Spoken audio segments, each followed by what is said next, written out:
Hello. What a fun topic I have for today. And it is a bit advanced. It's going to require sort of thinking a little bit outside the box it's going to require you to release the process of jumping to quick conclusions.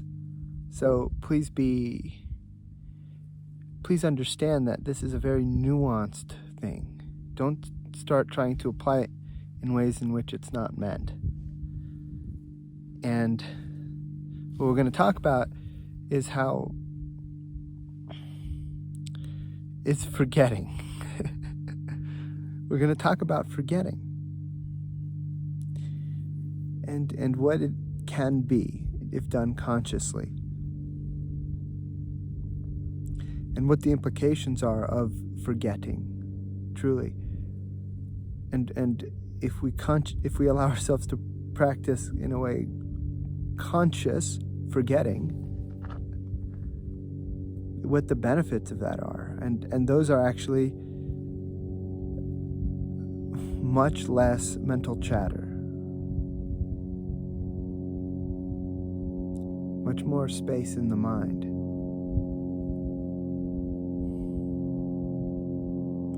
much more inner stillness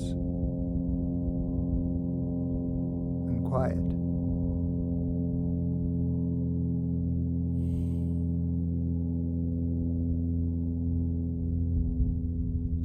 When you forget, there's no sensation of having anything that you need to remember or hold on to.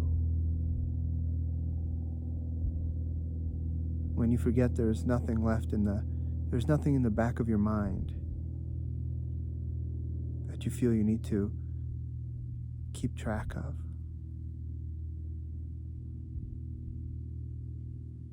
So when you forget, you're not processing emotions about it.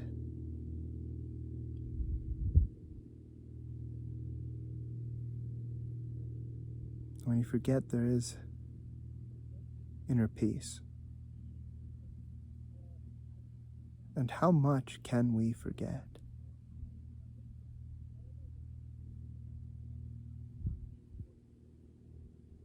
We can forget so much.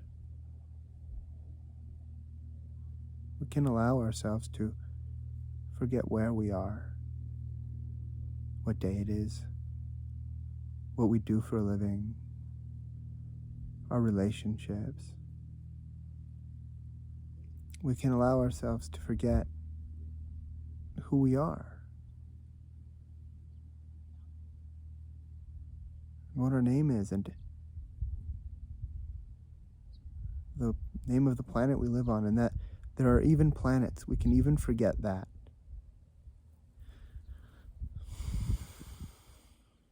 Just for a moment.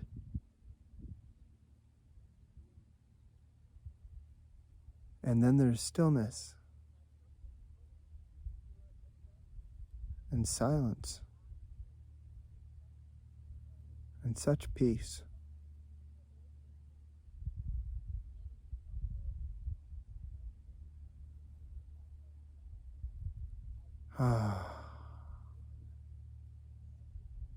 People are afraid to let go like this, to forget like this. Oh, they think if this, then that. If I forget, then I'll never remember again. Then I will miss all my appointments. Then I won't do this. And this will happen. If this, then that thinking.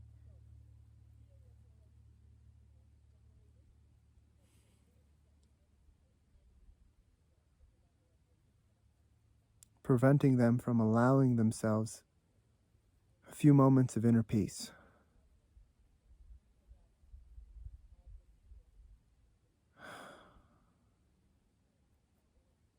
If you want to go exercise, or if you want to go to a class, or you want to go do something for leisure, go for a walk, how important that you allow yourself to forget your to-do list,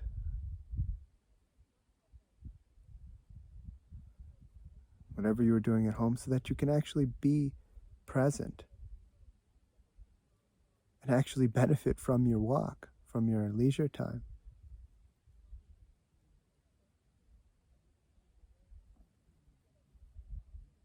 And then how about traumas?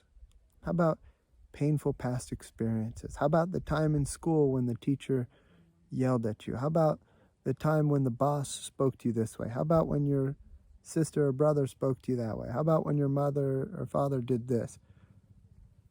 How about this car accident? How about this feeling of rejection that happened in the past, or this humiliation, or this embarrassment? All these different things that we remember, these traumas, these emotional interpretations of experiences that then define who we think we are, and then how we act, and that they define our identity and our personality, our ego. How many of those do we hold on to? Along with the pain that we associate with them, the emotional pain. How many of those do we essentially remember? See, the ego has a dysfunctional strategy of assuming that if it remembers something, if it remembers it and the pain that it felt, if it remembers an experience and the pain that it felt in that experience, then that's a useful approach to managing life and avoiding that situation again in the future. As if we in our intelligence as human beings couldn't operate from a more sophisticated approach.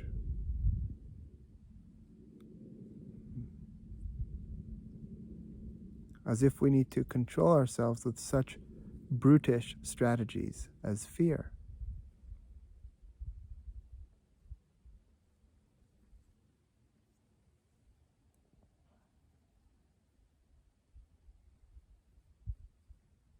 Because that is fear. It is to record everything that happened as much as possible that happened in a situation where you felt pain. Store those two things together so that you can then sort of scan your environment to make sure they're never there. It's like keeping a little card or one of those little Polaroid pictures in your pocket of a situation, and also the pain of that situation, so that whenever you look at that Polaroid, you feel that pain.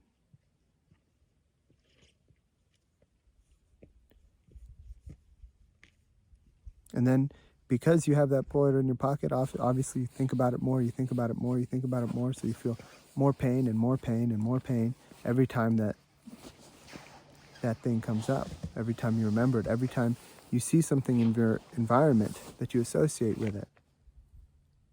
If it was pain that was experienced in the ice cream shop when you were a kid, when the man yelled at you for dropping the ice cream, then every time you see that ice cream shop or another ice cream shop or a man that looks like that, you feel that pain again. You're remembering. So remembering is in many ways, oftentimes, in most people very much so, a process of fear.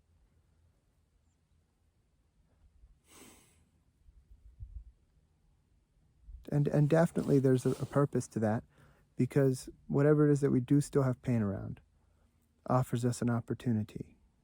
The pain, just like Khalil Gibran, the poet, said, the pain we feel encloses our understanding. And so that pain that we have in our memory and associated with the memory, it encloses our understanding. It is the shell that encloses our understanding. So in other words, there's something there for us to learn. And if we did learn it, then we wouldn't be feeling that pain.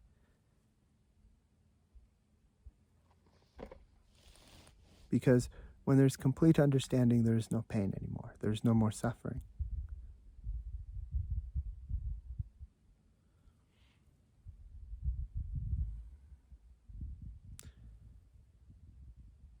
So certainly it is useful to reflect upon things of the past that you do remember and come to understand them as much as possible and learn from them as much as possible.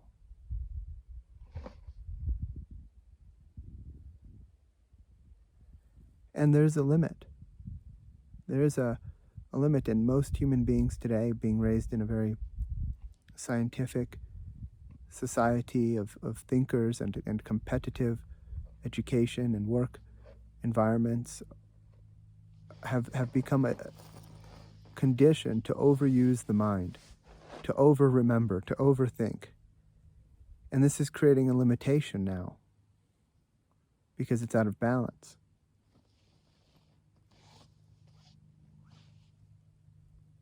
And to return it to balance, we must let go of this. We must first recognize, become aware of fully, get in touch with this addiction that we've developed to the mind and to remembering things.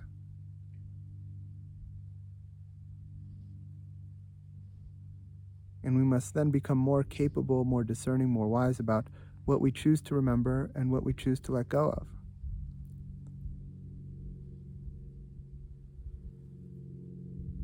And there's so much that we can let go of and trust will come back to us. Like if you're going to go for a walk or some leisure activity, it's okay to let go of whatever you were thinking about the business meeting. It's okay to forget about the work you're going to do after or the errands you're going to do after. It's okay to forget about that. It will come back, perhaps in even more optimal form. And yet we often don't allow ourselves to let go, to forget, and trust that what is optimal to come back will come back in the way that it is best for it to come back. That type of surrender requires so much courage that perhaps no ego is capable of.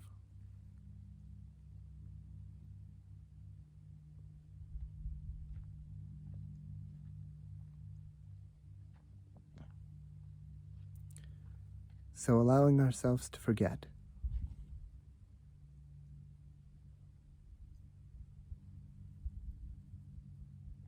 What will you allow yourself to forget now?